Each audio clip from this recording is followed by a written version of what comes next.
Didn't your daddy teach you how to fight your own battles? That's what he said. Right there in the cafeteria, right after flipping her lunch tray onto the floor and laughing in her face. Mashed potatoes in her shoes. Milk dripping off her backpack, silence everywhere else. But she didn't cry. She didn't scream. She wiped her hands, stood up, looked him in the eye, and said two words no one had ever dared say to Trent Calloway before: move. Now, no one saw what came next, because no one knew who she really was, or who her father happened to be. What began as bullying turned into something else, something bigger. And by the time the last bell rang, the boy who ruled the school wasn't laughing anymore. Thank you for being here. Sometimes, the smallest moments carry the greatest meaning. Today's story is one of those, quiet, powerful, and worth remembering. If it touches your heart, feel free to share your thoughts in the comments. And if you'd like more stories like this, you're warmly invited to subscribe and tap the bell so you won't miss the next one. Now, let's take a closer look at what really happened. The town of Marion Ridge was the kind of place where everyone knew who your grandfather voted for and who your cousin took to prom.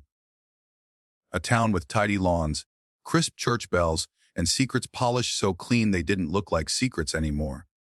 Jasmine Carter had been there exactly 3 weeks. And she already knew. She didn't belong. She wasn't surprised. She and her dad had moved enough times for her to learn how small towns like Marion Ridge worked. Some welcomed new faces. Others made sure you knew you were just visiting. Marion Ridge High was the second kind. She kept her head down, did her work. Ate alone. Walked fast. But even fast wasn't fast enough to outrun Trent Calloway. He was everything you'd expect. The quarterback. The prom king in training. A smile too big and a laugh that was never just about the joke. And when he looked at you, it wasn't to say hello. It was to say, "You don't belong here." Jasmine's father had warned her about boys like him. Don't let them see they bother you. He'd told her that first morning. Don't give them that power. So she tried, but power doesn't wait to be handed over. Sometimes it takes it. It began with whispers. Just as she passed by, his friends laughing just loud enough to make sure she heard. Then came the teasing, her voice, her hair, the way she walked. She pretended not to notice. She thought if she stayed silent he'd get bored. He didn't. Wednesday. English class. Room 212. Mr. Thomas droned on about The Great Gatsby. Jasmine took notes, pen tight in her hand, barely breathing. And then, "Hey, new girl." The voice cut across the room like a knife. She didn't look up. "I'm talking to you, Carter." Still, she stared at her notebook. Trent leaned back in his chair, that slow smirk creeping in. Funny, isn't it? How some people show up where they're not wanted. The classroom tensed. Some chuckled under their breath. Others looked away.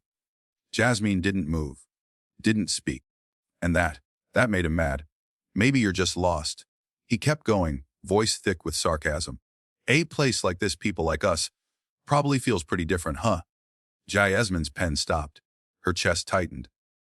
But she said nothing. "Hey, Carter." He leaned in closer. "You hear me?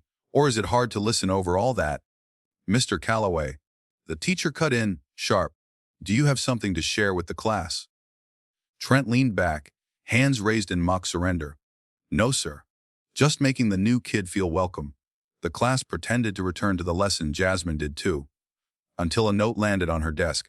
Folded, thin, ugly. She opened it. "Go back to where you came from." She didn't cry. She didn't frown. She folded the note once more and slipped it into her backpack. But in her chest, something locked into place. Something cold, something steel. That afternoon, as her dad drove them home, she said nothing. As they passed Main Street and the town square with its golden eagle statue, she kept her gaze out the window. Her dad glanced over. But he didn't push. Not yet. She climbed the porch steps alone, dropped her bag inside the door, and tried not to look at her shoes, still dusted with slush from where Trent had kicked snow on them earlier. The next day was worse. Friday cafeteria, noon. The room buzzed with chatter and clattering trays. Smell of pizza and bleach mixed in the air. Jasmine sat alone, back corner, earbuds in, pretending the whispers weren't real. But then she felt it. That shift in the air.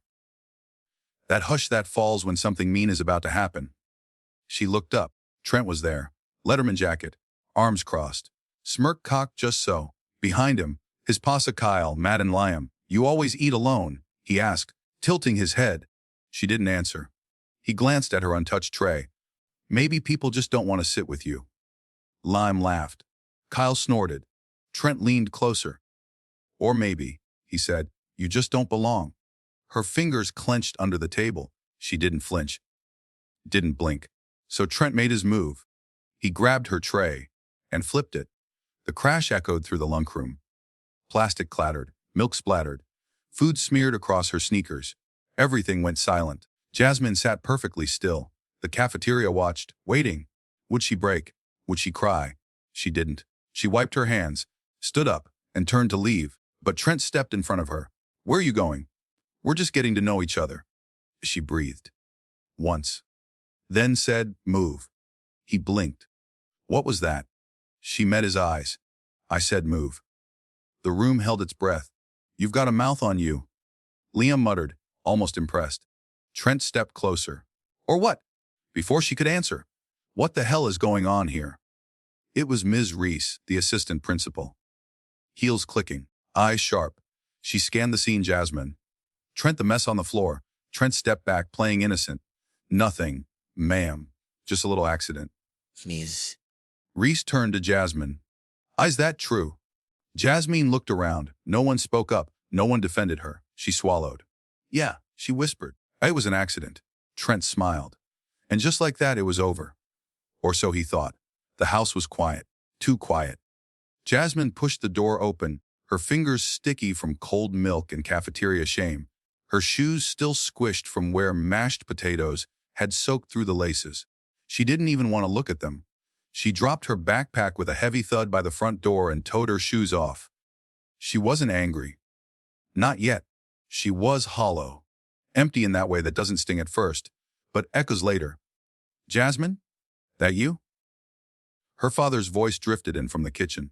Marcus Carter, newly appointed chief of police for Marion Ridge. To strangers, he was all crisp lines and calm authority. To Jasmine, he was the one who knew when something was wrong before she said a word. She walked in. He stood by the counter in uniform, sipping from a chip blue coffee mug, a half-finished report spread on the table behind him. He looked up, eyes sharp. She avoided them. "You okay?" he asked. "Yeah," she shrugged, sliding into a chair. He sipped slowly, set the mug down. "Try again." Jasmine stared at a scratch in the wood grain. Then she exhaled. "A kid at school dumped my lunch on me." The words hit the room like a stone in still water. Her father didn't flinch, didn't gasp. But his eyes, they hardened, just slightly. His jaw set in a way she'd seen before, when something inside him went very, very still. "Ooh," she hesitated. "Doesn't matter," she mumbled. His voice came quieter, but firmer. "It does." She stared at her hands. Trent Calloway, silence. Marcus turned. Paced once. Then faced her again. "I know that family." Jasmine frowned. "Of course you do." He didn't rise to the sarcasm. "And the school?" he asked. "What did they do?" She looked away. "Nothing." That word changed something in him. His voice sharpened. "Nothing." She nodded. Ms. Reese showed up. Asked if it was an accident. I said yes. He raised an eyebrow. "Why would you say that?" Her voice cracked. "Because it wouldn't have mattered." She could feel the heat rising in her throat. Their parents probably sit on the board. Or donate to the school. Or run half this town. She pushed her chair back, pacing now. "You think they'd actually punish Trent Calloway? Please." Her father stood still, arms crossed, listening. "And what message does that send?" he asked. She froze. "What?" "When someone does something wrong and we let it slide," he said, voice steady. "What message does that send? To him? To you?" She looked away. He shook his head. "I know you're trying to keep the peace, but silence tells people like him that it's okay. That no one will stop them." She clenched her jaw. I didn't want to make it worse." Marcus Carter walked over, rested a hand on her shoulder. "You don't have to fight this alone." She swallowed hard. For a moment, she let herself believe it. What she didn't know was that her father wasn't just trying to comfort her. He had already decided. He was going to make it right. Monday morning. The air felt different.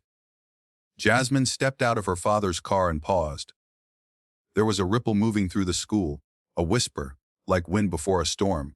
Students turned, looked, whispered again. Something had changed. She made it barely 5 steps before someone murmured, "Dude, the police chief's in the main office." Her stomach dropped. She turned toward the glass doors just in time to see her father, Chief Carter, standing tall in full uniform. Badge gleaming, posture unreadable. By his side stood Principal Warren, Ms. Reese, and 2 people Jasmine didn't need names for, Franklin and Janet Calloway. Trent's parents. Franklin wore a pinstripe suit and a smug half-smile. Janet clutched a designer purse like it was her lifeline. And there, in the middle of it all, Trent, looking confused, cornered, like a dog who just realized the fence isn't strong enough.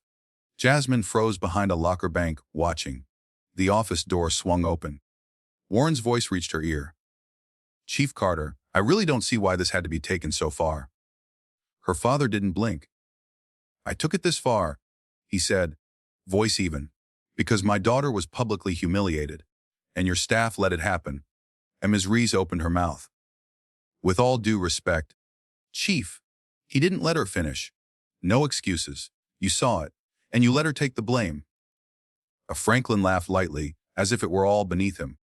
There, Kip. "Come on. It was a misunderstanding." That's when Marcus turned to him, calm, deadly. "A misunderstanding." He didn't raise his voice. He didn't have to. "Your son bullied my daughter, harassed her, humiliated her, and not one adult did a thing to stop it." Janet sighed. "Oh, Chief Carter, do you know how many calls we get from this school over silly little things? Boys will be boys." That did it. Marcus Carter stepped forward. "That," he said coldly, "is the problem. You raise boys like that, then wonder why they grow up thinking they can get away with anything." The room was silent. Even Trent shifted his weight, uneasy for the first time in his life. Principal Warren cleared his throat. Let's not escalate this. I'm sure we can reach an understanding." But Marcus shook his head. "No understanding. There's accountability." Jasmine blinked. She had never seen her father like this, not just as her dad, but as Chief Carter, as a man who didn't ask for respect. He expected it. Janet Calloway huffed. "Trent, apologize." He hesitated, looked to his father. Franklin gave a stiff nod. Trent turned toward Jasmine, still by the hallway corner, eyes burning, jaw clenched. He muttered. Marcus raised an eyebrow. Louder. Trent's face flushed red. "I'm sorry," he barked. He didn't mean it. They all knew. But something had shifted. For the first time, Trent wasn't the one in control. Marcus looked back at Warren. "This isn't over. I want a report. And if I find out this school has a history of ignoring complaints like this, I will take it further." Franklin's expression darkened. "You don't want to make enemies in this town, Chief." Marcus didn't flinch. "Neither do you." He turned, walked out, and just like that, the storm had started. By lunch, everyone was talking. Jasmine felt the whispers as she walked the halls. But this time, they weren't laughing. Some kids nodded as she passed. Others just watched her quietly, but not cruelly. Trent was fuming. She saw it in the way he stomped into the cafeteria, the way his fists balled. His friends hovered but didn't speak. He was a king without a crown, and he knew it. That's when it happened. As she passed him to grab a tray, he muttered, "Gus Daddy had to fight your battles for you, huh? Gus Daddy had to fight your battles for you, huh?" The words came out low, sharp, just loud enough for her to hear, and just quiet enough for everyone else to pretend they didn't.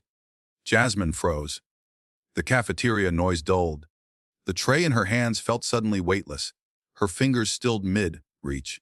She turned slowly, until she stood face to face with Trent Calloway. He leaned against the soda machine, arms crossed, smirk forced, trying to pretend like he still owned this place. "What did you just say?" she asked, voice soft. He stepped closer, chin lifting like he was still 10 feet tall.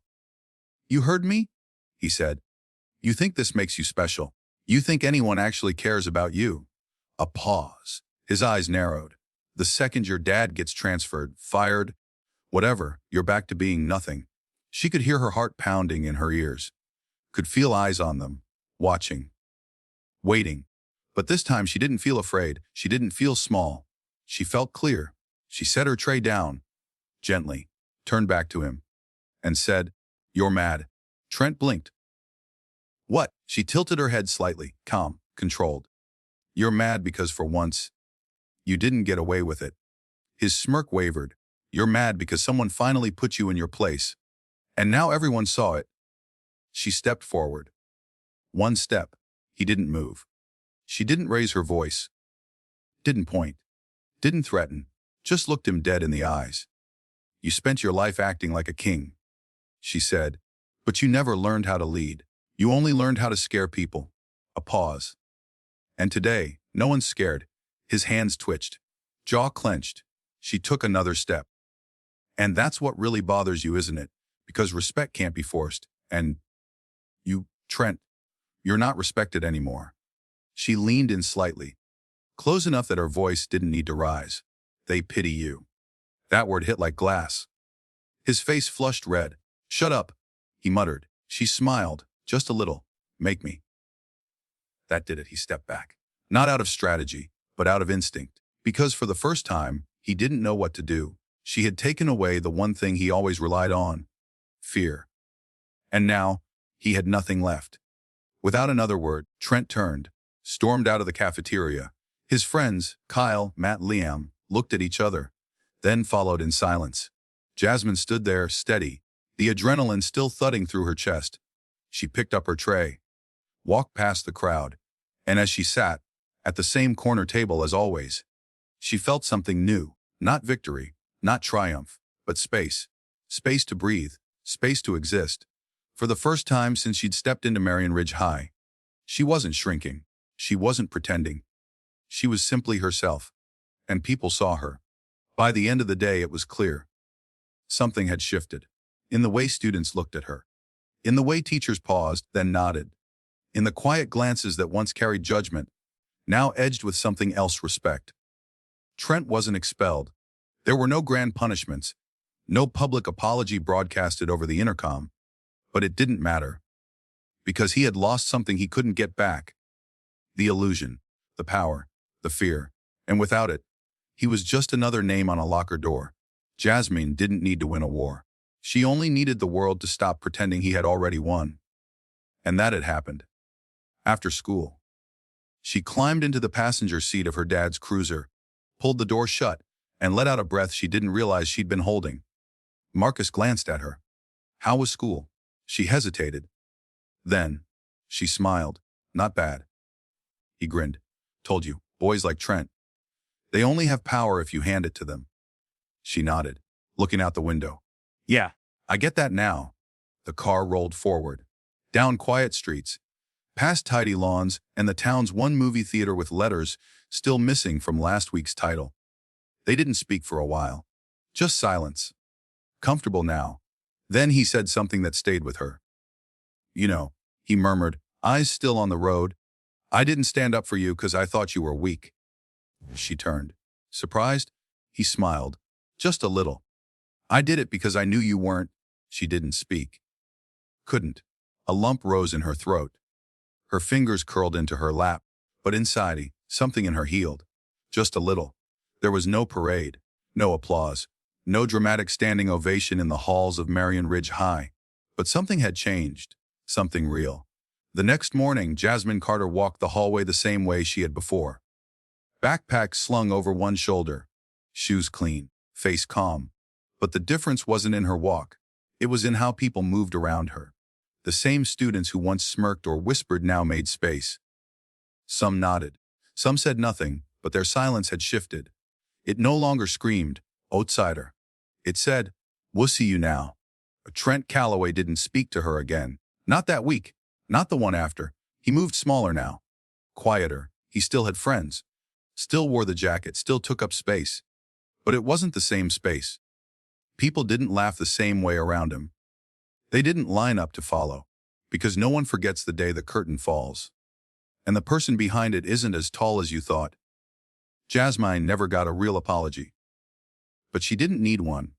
He had already lost the only thing that ever gave him power. The illusion that he couldn't be touched. What she didn't expect was what came next. A girl in biology, Allie, someone Jasmine had never spoken to, left a folded note on her desk one afternoon. Jasmine hesitated before opening it. That was brave. I wish I'd said something when it happened. Sorry I didn't, A small, quiet. But it meant something. In the weeks that followed, other kids began to speak differently. A few even sat next to her at lunch, not out of pity, out of respect. Not because she was the new girl, but because she didn't flinch. That's how it starts, she realized. Not with shouting, but with one person who doesn't shrink. At home, things settled. She and her dad talked more now. Sometimes about school, sometimes about nothing, and sometimes, just silently, about how hard it is to carry something invisible. Her father didn't push, but he listened, really listened, and that made all the difference. One Saturday, they sat on the porch, passing a mug of hot cocoa between them. Her dad stared out across the yard, thoughtful. Then he said, "You know there are going to be more Trents." She nodded. "I know." He sipped, paused. "But you're different now." She looked over, curious. "You know why?" he asked. She shook her head. "Because you found out what you're made of, and once you know that, once you really know, they can't take it away from you." Jasmine didn't answer. She just sat there, letting that sink in. In the quiet, she understood something else too. That standing up for yourself isn't about shouting the loudest. It isn't even about winning. It's about refusing to let someone else decide your worth. It's about reclaiming the ground beneath your feet, and once you do, no one can pull it out from under you again. How many times do people like Trent Calloway get away with it? Too many. Because no one speaks up, because no one wants to make it worse, because silence is easier, but silence is where bullies thrive. They count on it, and when someone finally breaks that silence, even gently, even quietly, the game changes. Jasmine learned that you don't have to shout to be powerful. You don't have to be loud to be heard. You just have to decide, this ends with me.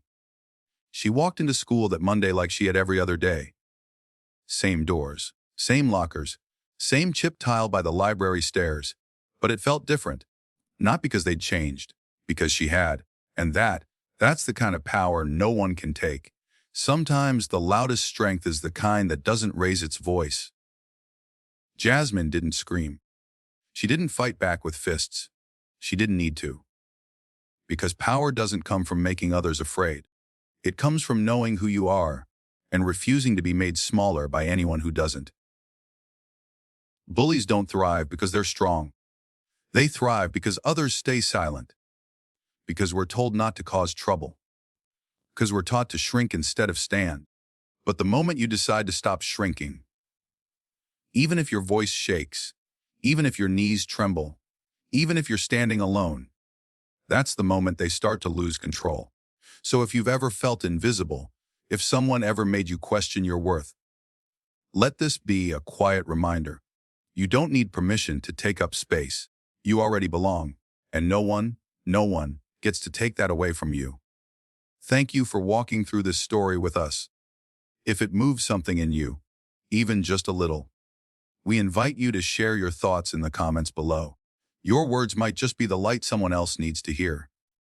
And if stories like this mean something to you, stories about quiet courage, dignity, and the people we too often overlook, you're warmly invited to subscribe and tap the bell.